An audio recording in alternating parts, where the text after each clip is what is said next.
역시 인간들은. 소영은 직감. 연쇄살인마제이 돌아왔다. 다운에게 비밀로. 믿을 게 못해. 7일 빛나의 다음 표적.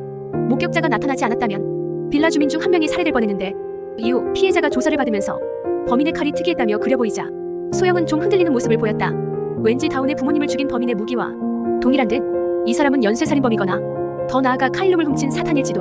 다운은 빛나의 착한 부분도 일부 봤기에 빌라 주민들끼리 술을 마신 뒤 취중진담으로 빛나에게 바라는 걸 말하기도 한다. 강빛나 너 착하게 살면 안 돼? 악마답게 계속 나쁘던가 왜 어쩔 땐 착해가지고 날 헷갈리게 하냐고. 헷갈릴 거 없어. 난 나빠. 아니 착해. 아니었으면 좋겠어.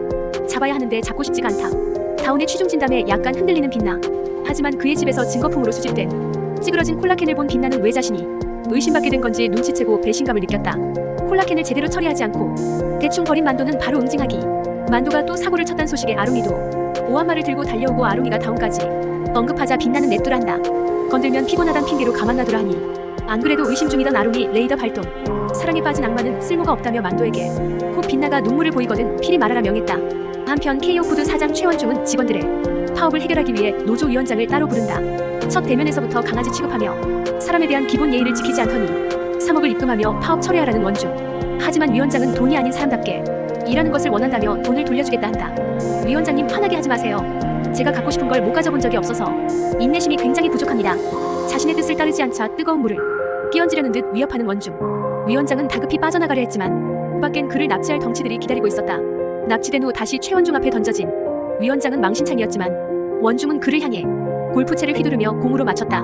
고통에 몸부림치는데도 스윙은 멈추지 않았고 그 후 자살로 위장해 위원장을 죽여버린다. 이후 모르는 척했지만 위원장이 마지막 만난 사람이 최원중이란 게 보도되며 조사를 받게 되고 위원장이 그를 만날 때부터 들고 간 녹음기의 상황이 고스란히 녹음되어 있어 곤란한 상황이 된다. 그래도 일단 모르세. 유전무죄, 무전유죄라고 돈 있고 빼기는. 최원중은 위에서부터 찍어 누르고 그 때문에 사건을 덮으란 지시가 내려온다. 그리고 구멍으로 지목된 판사 빛나가 해당 사건의 재판을 맡게 된다. 신문을 해야 할 검사까지 매수되어 그야말로 개판이었던 재판.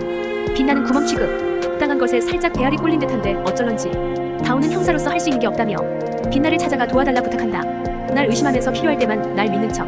인생 편하게 살아서 참 부럽네요. 증거품을 발견한 뒤 차갑게 돌아섰던 빛나였지만 결국 도와달란 다운에게 흔들렸다. 그래서 아직 화장하지 않은 시신과 마주한 빛나는 생전의 기억을 잃고 그는 자살이 아닌 타살이 맞다는 걸 직접 확인한다. 하지만 다운에겐 자살이라고 거짓말했다. 그래야 자신이 최원중을 심판할 때 다운이 방해 안에서 편할 테니. 특이한 모양의 칼 때문에 황천빌라에서 잠복수사에 들어간 소영. 거기서 교인을 맡은 김재화와 김혜화 친자매가 조우한다. 일부러 넣은 신인들 키읔키읔.